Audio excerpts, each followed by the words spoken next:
Bien, hola, ¿qué tal? Estamos en una nueva entrevista en la Onda Digital TV. Hoy estamos en la sede central de la Iglesia Metodista en el Uruguay con Nicolás Iglesias. ¿Qué tal, Nicolás? Bienvenido. Muchas gracias, Daniel, y por este espacio para conversar. Yo hace muchos años vivía en el barrio Buceo, tenía un vecino que se llamaba, cuyo apellido era Pet, mascota en inglés, había nacido el 4 de octubre, el Día del Animal, estaba predestinado y era veterinario. Bien. Tú con tu apellido, Iglesias, ¿estabas predestinado a terminar en estos trabajos? Bueno, ¿o es algo anecdótico? Según mis alumnos de educación cristiana que yo tuve en el colegio Crandon, que también está vinculado a la iglesia, ellos decían que era un nombre artístico, porque por mi dedicación a los temas vinculados al cristianismo y a la religión. Y bueno, yo no creo en la predestinación, creo más en la libertad que en la predestinación, en el libre albedrío de las personas, pero sin duda que hay cosas que en la historia se terminan dando que no son casualidad. Así que asumo el apellido con causa y honor y no lo niego. Tenés 36 años, sí. Sos trabajador social y algunas cosas más, ¿no? Estudié trabajo social en la Universidad de la República, egresé en el 2007 y mi tema de interés ya desde la facultad era analizar cómo las religiones trabajaban en proyectos sociales en ese momento con el MIDES, que era incipiente. Y de ahí tenía una inquietud muy grande sobre la laicidad en las políticas públicas. Y cuando terminé la carrera en la facultad fui a estudiar teología a Costa Rica.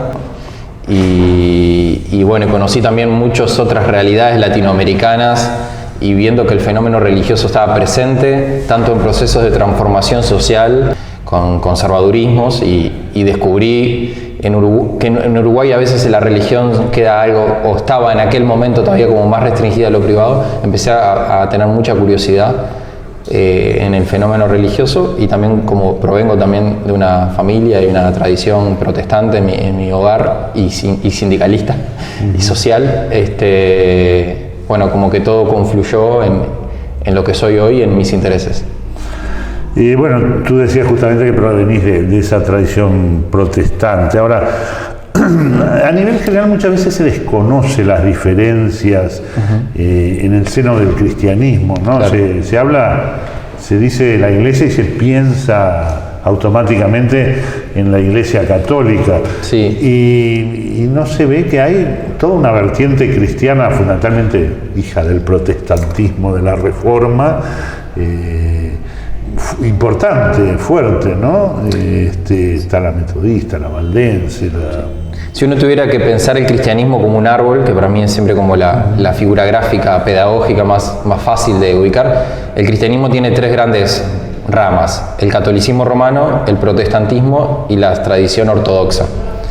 La ortodoxa es la que menos conocemos porque no tiene poca presencia en América Latina. Está la iglesia rusa, que con el mundial se hizo más famosa, los patriarcas, la iglesia armenia, la iglesia griega, y las iglesias que vienen herederas de la Reforma Protestante, que han llegado primero a Uruguay en el siglo XIX, más bien iglesias de tipo de migración, los primeros colonos valdenses en Colonia, con una fuerte presencia, los suizos, con la iglesia reformada, los luteranos, principalmente alemanes, los anglicanos, que en realidad estuvieron un poquito antes, ya con la invasión inglesa desde el principio de 1800, que fueron los primeros que tuvieron un templo no católico en Montevideo, que es el templo inglés. Entonces ese es el protestantismo, digamos, que se llama de iglesias de trasplante, son iglesias que son de un origen étnico. Y los metodistas son los primeros que se dice que es un protestantismo uruguayo. Es una iglesia que aunque viene de mano de misioneros norteamericanos e ingleses, enseguida toma parte de la cultura y los debates en español. O sea, las otras eran iglesias que todavía no hablaban en sus idiomas originarios. La iglesia metodista es un desprendimiento de la anglicana. De la iglesia anglicana en la Revolución Industrial. John Wesley, el fundador del metodismo, de alguna manera critica con espíritu de reformar la iglesia anglicana, que seguía siendo una iglesia que miraba más bien a la aristocracia, era una iglesia cercana más al poder, una iglesia de los reyes, bueno, lo sigue siendo, la iglesia oficial de Inglaterra. El anglicanismo todavía manejaba la liturgia y la tradición y la jerarquía católica, había sido más bien un desprendimiento político. El metodismo busca trabajar con los pobres, con los niños, para que no vayan más a trabajar a las fábricas. Estamos en plena revolución industrial, énfasis en la educación. Luego el metodismo es un factor importantísimo en Inglaterra en los partidos laboristas, en la defensa de los derechos de los trabajadores. El 1 de mayo también fue protagonizado y liderado por muchos metodistas. Y ese es el metodismo que llega a Uruguay, que tiene un fuerte impulso en lo que es el trabajo social, en los sectores populares, y es también el que llega a finales del siglo XIX y se une con el sector más liberal, masón, anticlerical, luego ballista, que se une en la lucha por el Estado laico. Entonces el metodismo uruguayo ya desembarca como un aliado en esa disputa que es parte de las disputas de la modernidad. ¿Y de dónde vienen los primeros metodistas a Uruguay? Bueno, vienen de Estados Unidos y de Inglaterra, de estos dos lugares. Pero es un metodismo que viene de Estados Unidos y lo vemos en los misioneros que llegan, con un fuerte impulso social por una teología de principio del siglo XX, final del siglo XIX, que llamaba evangelio social, que veía a la dimensión de la evangelización no solo de una dimensión espiritual, sino como una integralidad. Entonces empiezan a trabajar, por ejemplo, con el tema de niñez, con el tema de personas con problemas de alcoholismo, con un enfoque social muy grande. Llega, por ejemplo, en principios del siglo XX, un pastor norteamericano, sindicalista, socialista, muy importante en Uruguay, que fue el pastor Smith, Smith. Tiene una calle incluso con su nombre en el cerro. En el cerro, en una época, él fue un pastor y fue un líder sindical, ayudó a la organización de los movimientos sindicales vinculados a los frigoríficos en el cerro. Le decían el santo, porque era un pacifista. Para asociarlo a alguien conocido en nuestra cosmovisión es de la misma línea que lo que sería Martin Luther King, digamos. Un pastor pacifista que buscaba la transformación social, la revolución. Él hablaba de la revolución social, pero sin el uso de las armas. Y él fue el que formó a una generación de pastores que vino después, y también de curas católicos de la teología de la liberación, como Emilio Castro, como Ademar Olivera, como Eber Cardoso, otro pastor que está vinculado al buceo, a la barrera de buceo, el papá de Tabaré Cardoso, el cantante y Yamandú. Entonces este pastor Smith era como ese prototipo de pastor norteamericano con un fuerte compromiso social. Después hubo otro pastor muy importante uruguayo en esa época, estábamos hablando de 1950 ya, el obispo Enrique Balog, que fue también parte de los que fundaron el Frente Amplio luego. Fue primer candidato ya jubilado, porque los pastores metodistas tienen una concepción de la laicidad muy marcada, pero después de jubilado este pastor se dedicó a la actividad política partidaria también, muy amigo de Sendik padre, y fue candidato a intendente en el 71 por el Frente Amplio. O sea, son estas pequeñas microhistorias que hacen parte de una historia social de nuestro país, y el metodismo sí tuvo esta impronta social muy fuerte, lo tiene hasta hoy, y otras iglesias protestantes también, ¿no? Numéricamente, ¿qué incidencia tiene en nuestro país la iglesia metodista? ¿Tienen datos? Bien, la iglesia metodista tiene unos 11 templos en Uruguay. Fue una iglesia que fue diezmada por la dictadura, disminuyó su membresía de una forma muy abrupta en dictadura, por el exilio, por la represión, por la cárcel. Tuvieron presos casi todos los pastores de esta iglesia. Antes de la dictadura andaba en torno a los 4.000 miembros y hoy está en torno a los 1.000. Entre miembros y simpatizantes y allegados quizás un poco más, pero es una iglesia así muy pequeña, pero que todavía tiene una presencia y una incidencia más de tipo social y cultural. ¿Y afincada fundamentalmente en Montevideo? No, y en el interior, en Mercedes, en Artigas, en Salta, en Paysandú, en la zona litoral, pero claramente es una iglesia más urbana, a diferencia de otras iglesias protestantes como la valdense, que tiene un edificamiento más rural, o la iglesia evangélica suiza, pero es una iglesia más de tipo urbana y de sectores urbanos. ¿Y en qué creen los metodistas? ¿Creen en Jesús? ¿Creen en la Biblia? ¿Creen en el Espíritu Santo? Sí. O sea, el cristianismo tiene en común, todo el cristianismo, el católico, el protestante, el metodista, el ortodoxo, creer en el Dios Trino, Padre, Hijo, Espíritu Santo, creer en la misma Biblia. El protestantismo, a diferencia del catolicismo, hace un fuerte énfasis en la Biblia como libro, guía, orientador, en el sacerdocio universal, en la salvación solo por la fe, no por las obras, la salvación como algo gratuito, no como algo que uno puede hacer un esfuerzo humano para alcanzar, o sea, ahí viene la gratuidad, la gracia. Y el metodismo dentro del protestantismo, sus distinciones estaban más en este plano que comentaba antes, su vinculación con lo social, con la opción preferencial por los pobres, por el trabajo en la educación. Y también otra cosa que distingue mucho al protestantismo metodista, el metodismo, es la libertad de pensamiento. Hay una frase que es el lema de la Iglesia Metodista Uruguaya que dice: pensamos y dejamos pensar. Una frase del fundador de Wesley.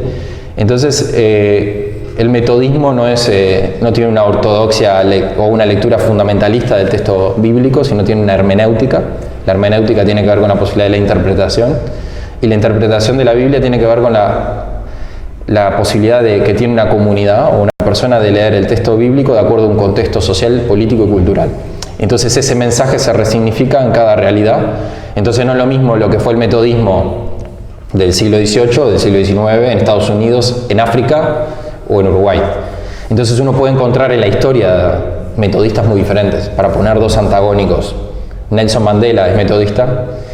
Yo me acuerdo una vez, le entrevistaban a Emilio Castro, pero Bush también es metodista, y sí, aunque lo echaron de la iglesia metodista después, en realidad puede haber personas metodistas en el mundo que de acuerdo a su contexto cultural tengan posturas políticas o ideológicas muy diversas. Y no rinden culto tampoco a la Virgen María, ¿no? No, ninguna iglesia protestante, si uno entra acá al templo central o de otras iglesias protestantes metodistas o evangélicas, no va a encontrar ni al Cristo crucificado, sino una cruz vacía, por el énfasis en la resurrección, y no va a encontrar ninguna imagen.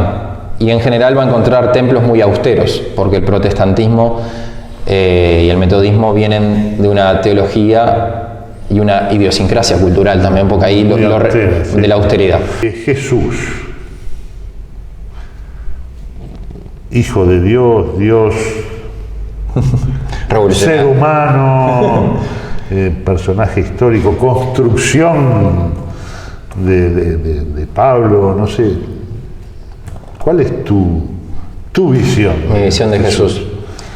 A ver, persona histórica, con un proyecto social y político concreto que caminó por la tierra de Galilea y que movilizó a miles de personas que creían que ese era un referente político revolucionario que iba a cambiar, que iba a traer ese reino de justicia para los pobres y las mujeres y los excluidos y los pateados del sistema, y que resistieron y que vivieron bajo la opresión del Imperio Romano. O sea, en Jesús histórico, Jesús es una realidad histórica que existió y aparte es una realidad de fe. En mi persona están las dos. Puedo hacer una lectura sociopolítica de Jesús. Hay un libro de Rubén Dri, que es muy bueno, un teólogo argentino católico, que se llama El movimiento revolucionario de Jesús, el Cristo. Entonces, cuando uno lee ese libro, dice, bueno, acá hay un proyecto político de este Jesús que está reflejado en los evangelios. Después hay una dimensión espiritual y de fe de Jesús que yo tengo como persona creyente y que tiene una significación en mi vida cotidiana, en mi espiritualidad, y lo creo parte de como decíamos, que los cristianos lo que tenemos en común todos es creer en la Trinidad, y lo creo como una realidad existente y inspiradora. Y perseguida, ¿no? Sí, digamos, el metodismo no fue tan perseguido como los valdenses, por ejemplo, que fueron durante 8 siglos perseguidos. Hay una película sobre los valdenses muy buena que muestra todos estos 800 años de persecución.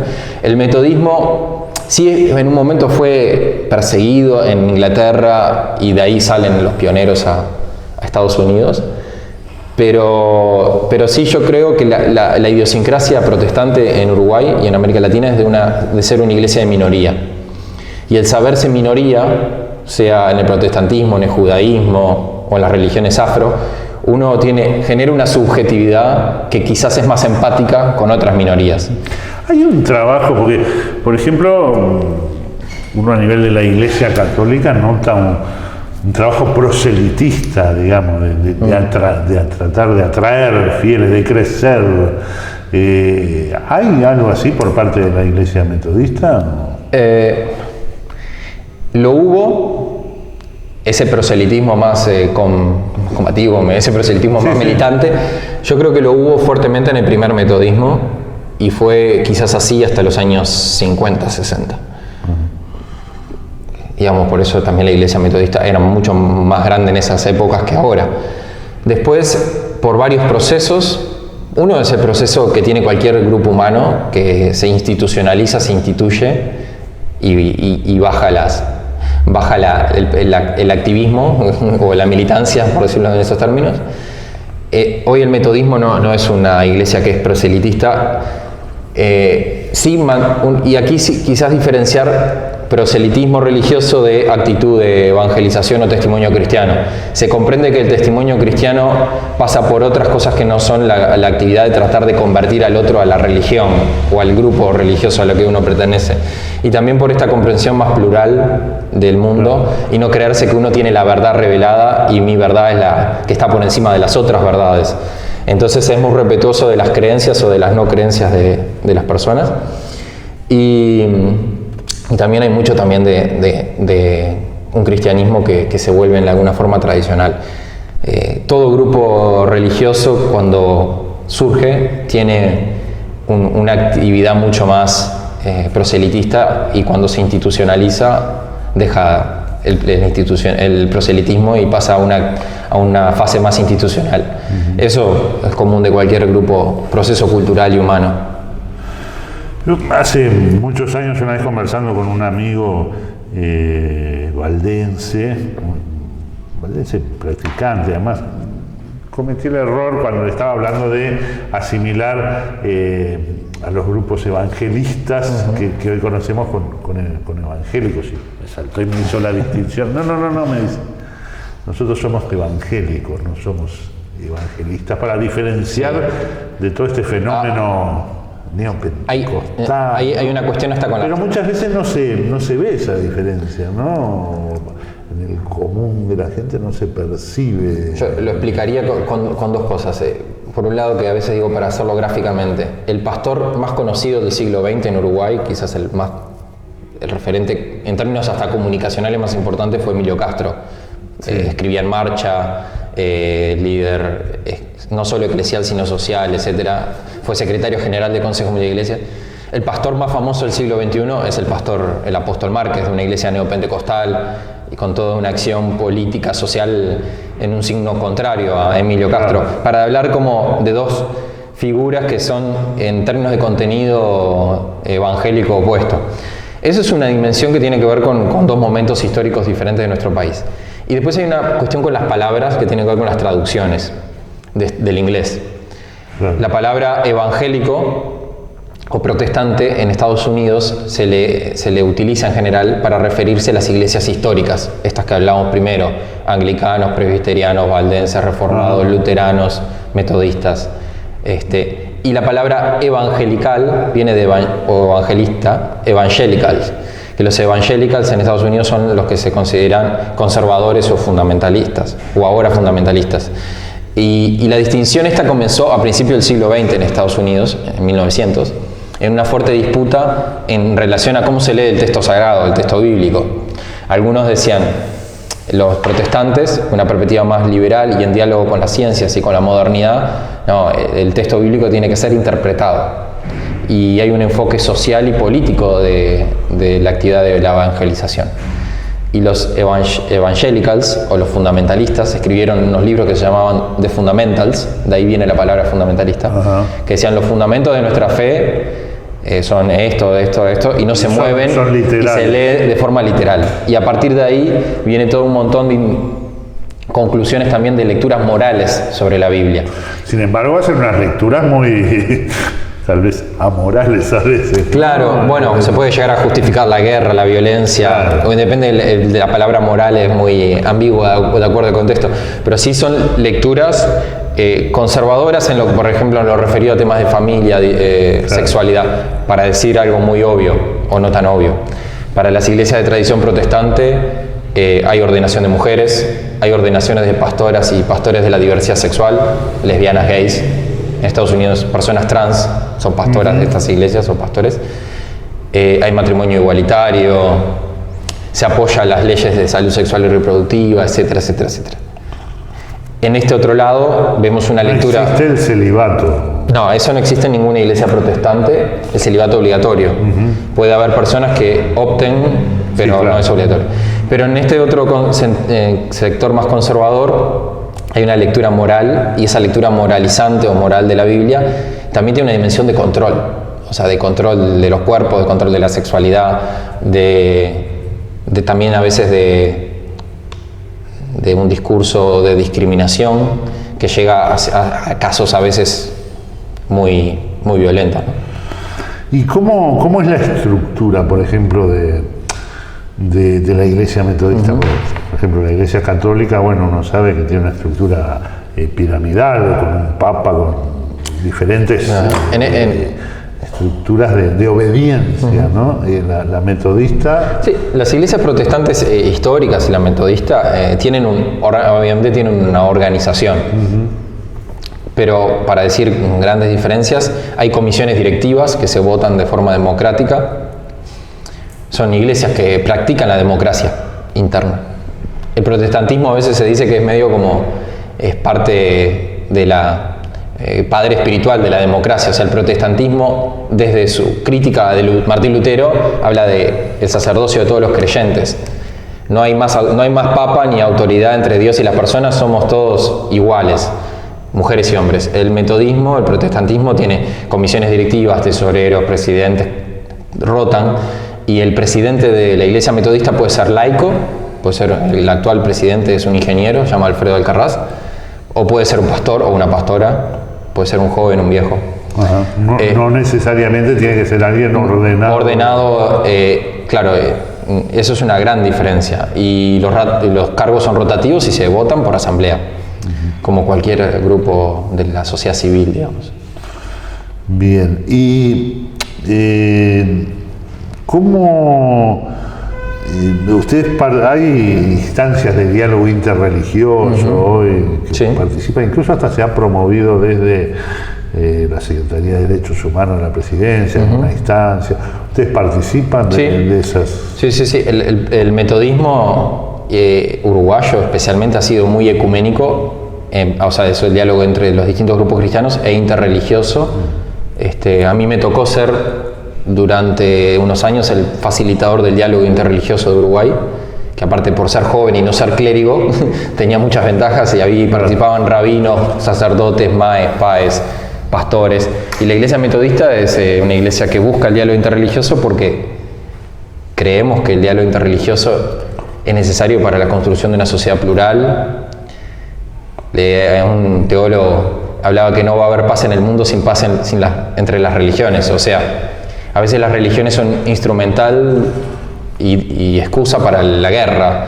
Y bueno, casi todas son en nombre de Dios. las guerras en nombre de Dios, ahora los golpes de Estado, como en Bolivia, en nombre de Dios, con la Biblia en la mano. Entonces la iglesia metodista tiene una actitud muy crítica a ese uso instrumental de la Biblia para oprimir al otro o para atacar a otro.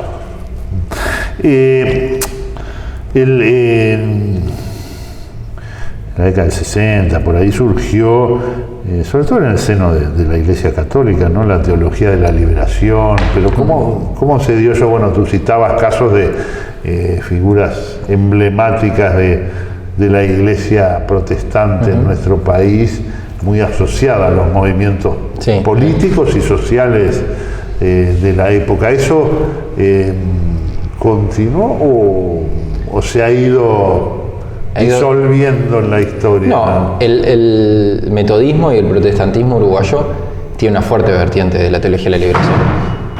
incluso muchos de los teólogos de la liberación son pastores uruguayos, metodistas y valdenses, especialmente Julio Santa Anna, un gran teórico de la teología de la liberación, Emilio Castro, Julio Barreiro, que también fue profesor de la Facultad de Derecho, Germán Cruz, trabajador social, de los Iber Conteris, un teólogo y dramaturgo, escritor de Galpón y también de Marcha.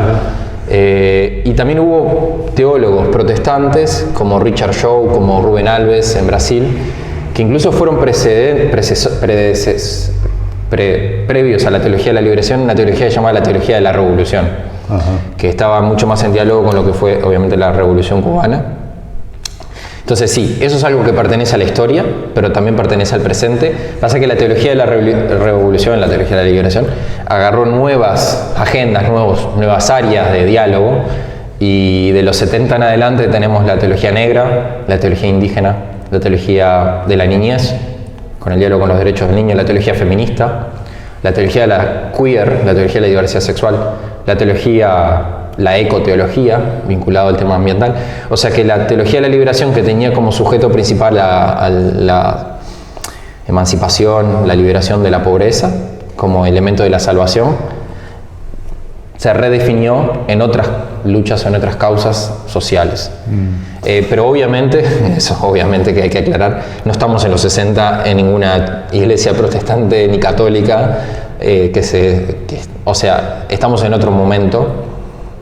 Entonces se vive diferente. Sí persiste esa inquietud social, sí, ¿no? Sí, y esa masa. Y compromiso. Y ese compromiso y ese diálogo. Más allá de que no tenga una identificación política. No, es que claro, yo creo que que quizás si uno tuviera que pensar algunos errores históricos de la teología de la liberación, desde mi punto de vista personal, el asociarse a un proyecto político histórico, concreto, tiene sus costos. Bueno, lo podemos ver en un caso atroz como es la revolución sandinista. Muchos teólogos de la liberación, pienso en Ernesto Cardenal, bueno, y muchos uruguayos también murieron en la revolución sandinista también, o sea, y vieron en ese proyecto político la concreción del reino de los cielos en la tierra. Entonces ahí creo que es importante como aprendizaje histórico distinguir entre valores compartidos, proyectos, cosmovisiones, utopías compartidas, con la asociación a un proyecto político concreto, histórico, partidario. Y sí, obviamente que hubo muchos cristianos protestantes que participaron en proyectos de izquierda en Uruguay, pero bueno, también lo hay en otros partidos políticos. Lo que sí hay hoy, que es un elemento muy fuerte del ámbito ecuménico, católico y protestante uruguayo, son 3 acciones que se desarrollan cada año. Una es el 20 de mayo, previo a la Marcha del Silencio. Se hace una celebración ecuménica con una participación muy grande de jóvenes y adultos. Una celebración por la memoria, la verdad y la justicia, previo a la marcha, y después se marcha junto con todo el mundo. Previo al 8 de marzo, también en este caso es en esta iglesia metodista, se acompaña la marcha feminista, porque está esta también inquietud contra la violencia de género, porque la violencia de género también muchas veces está fundamentada en un discurso religioso, patriarcal y machista, con un elemento religioso. Y después el tercer punto de confluencia en Montevideo del movimiento ecuménico, digamos, es el tema de migrantes, que en eso tanto el Papa Francisco como los referentes del mundo protestante ven en el tema de la migración un drama humano y una posibilidad de servicio. En la iglesia metodista están llegando cientos de cubanos, especialmente, también dominicanos, venezolanos. O sea, la migración ahora en el siglo XXI en Uruguay tiene también una dimensión religiosa muy fuerte. En el mundo de hoy, en este mundo moderno, vertiginoso, de cambios, ¿sigue siendo necesaria o es necesaria la subjetividad religiosa para vivir en él? Bueno, para un 80% de la población mundial, sí. Más o menos, y en Uruguay casi es esa misma cifra. El 80% de la población dice creer en algo. Ese algo, esa deidad o ese Dios o esa trascendencia, a veces tiene formas más institucionales y a veces formas más posmodernas, digamos. La búsqueda del sentido de trascendencia, Juan Luis II, un teólogo uruguayo jesuita, también hablaba de una fe antropológica. De alguna manera siempre hay una creencia y una fe última. Yo creo que sí. Creo que la religión evidentemente sigue siendo un elemento que aglutina, que mueve a las personas, a veces en un sentido liberador, a veces en un sentido que uno preferiría que no sucediera, de opresión. Pero más allá de las dimensiones políticas de la religiosidad de las personas, yo creo que hay una dimensión muy subjetiva que sostiene al ser humano de un plano, diría, hasta existencial. La existencia, las preguntas sobre la existencia del ser humano son las mismas que se hacían los pueblos originarios mirando las estrellas, que se hicieron nuestros ancestros antes de que existiera el cristianismo y el judaísmo, preguntando de dónde venimos y a dónde vamos. Y creo que la fe, la religiosa y la espiritualidad en un sentido muy amplio sigue siendo un elemento antropológico fundamental, importante. No digo que sea la solución a los problemas del mundo, pero digo que es un elemento que permea nuestra sociedad de una forma muy clara, ¿no? Tú me decías que estabas trabajando en un proyecto, un trabajo, un estudio sobre el papel de las iglesias en la dictadura. Sí. Contá brevemente qué... Sí, en un proyecto que se llama Fe en la Resistencia, que tuvo como un primer producto público, un documental que lleva ese nombre, que trata sobre el papel de la resistencia de 4 comunidades religiosas: la católica, la protestante, la judía y la afroumbandista. Son 80 minutos de un documental que está disponible en internet. Fue recomendado por la plataforma de Uruguay Educa del MEC como material para trabajar pasado reciente en aula, en cuarto y en sexto liceo. Es un proyecto que ya lleva 4 años de investigación sobre las memorias de las resistencias desde la fe. Eso continuó, o sea, se presentó en el cine, en Canal 5, etcétera, una gira por Europa, está traducido en varios idiomas también, como forma de dar cuenta de esta parte de la historia de nuestro país muy poco conocida. Y ahora, hacia el 2020, estamos en una nueva etapa del proyecto con un libro que no solo habla, o no solo va a hablar de la parte de la resistencia a la dictadura, sino va a hablar también de la complicidad. O sea, cómo la religión, incluso en Uruguay, en algunos casos jugó un papel que buscó legitimar el autoritarismo y el golpe de Estado y la persistencia del gobierno militar durante tanto tiempo. Entonces, este libro, tenemos un equipo interdisciplinario con antropólogos, historiadores, teólogos. Lo estamos llevando el proyecto del libro con Diana Barrales, que es una antropóloga, Stephanie Kreer, que es una teóloga, Mariana Contreras, periodista, y un equipo interdisciplinario entre que está Gerardo Caetano y otra gente del ámbito de la historia. Y bueno, en eso estamos comenzando a trabajar con un proyecto para el 2020. Bien, me decías también que, fruto de las recientes elecciones, va a haber 2 diputados protestantes en esta próxima legislatura, así como hay una bancada evangelista sí, básicamente identificada con el Partido Nacional. Estos 2 diputados son del Frente Amplio. Sí, es llamativo, yo no me lo esperaba, por más que miro este tema atentamente.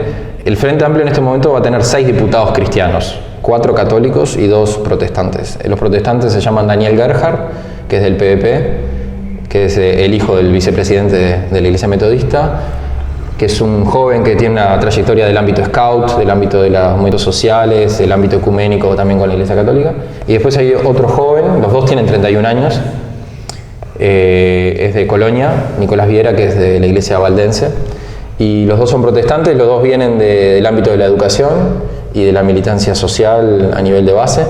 Y es llamativo, en cierto punto, porque yo no me lo esperaba encontrar y fue una alegría ver que son jóvenes, que tienen una aproximación social, una inserción social muy fuerte. Y en el ámbito del Partido Nacional también hay 3 evangélicos o evangelicales más, obviamente que son conservadores en su postura moral, por esto que explicaba antes, que son Gerardo Amarilla, de la Iglesia Bautista, Álvaro Dastugue, de Misión Vida, y Benjamín Irazábal, de una iglesia pentecostal de Durazno. Y después hay otros cristianos, católicos, obviamente, en Cabildo Abierto, lo hemos escuchado hoy en el Partido Nacional. Bien, Nicolás Iglesias, muchas gracias por este rato y seguimos en contacto. Muchas gracias por esta linda conversación.